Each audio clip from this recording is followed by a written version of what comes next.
A much-anticipated declassified report on UFOs is due to be delivered to the United States Congress by the end of the month. Leaked information says no evidence of alien activity was found, but nor was it ruled out entirely.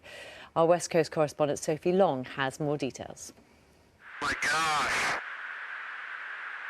They're all going against the wind. The wind's 120 knots from the west. An encounter between a US Navy fighter jet and an unidentified flying object, or what the Pentagon prefers to call an unidentified aerial phenomenon. Well, if there's look at that thing. It's rotating. You are a coach. Lieutenant Commander Alex Dietrich was an operational fighter pilot for 10 years.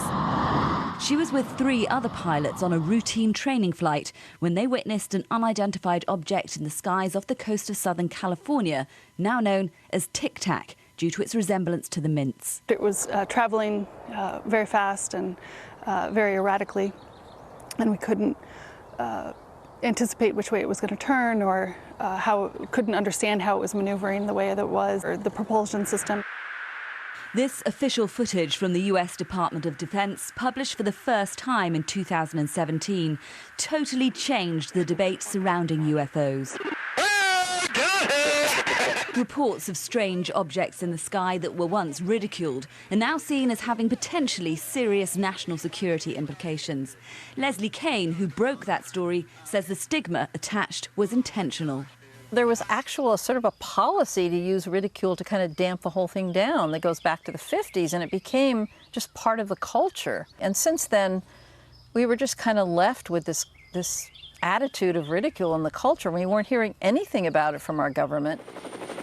Not only was that damaging to witnesses, but also, say some who spent years working inside the Pentagon, to security. This is a mammoth intelligence failure. We haven't suffered the consequences we did in Pearl Harbor and 9/11, but the problems are precisely the same. You had a radar operator seeing Japanese bombers and fighters approaching. He didn't report it to anybody. The information didn't get up the chain. 9/11, we had CIA and FBI not talking and not sharing information. In this case, it's worse. We've got more like 10 agencies not talking and sharing information. We travelled to Area 51, a military base deep in the Nevada desert, which, like what the US government knows about UFOs, is shrouded in secrecy. Some believe, though have no evidence, that a UFO is being reverse engineered behind the gates few have clearance to enter.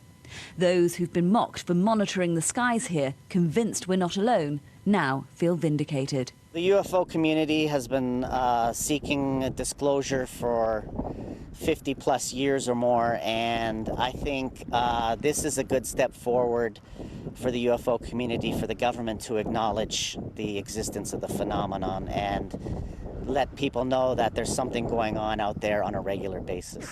Roger. Whatever its conclusions, for many, publication of the report alone marks an important milestone on the path to understanding these unexplained encounters. Sophie Long, BBC News, in the Nevada desert. Well, it's been absolutely fascinating watching that, hasn't it? I'll be back with Dan in Coventry shortly. Right now, though, let's get the news, the travel and the weather.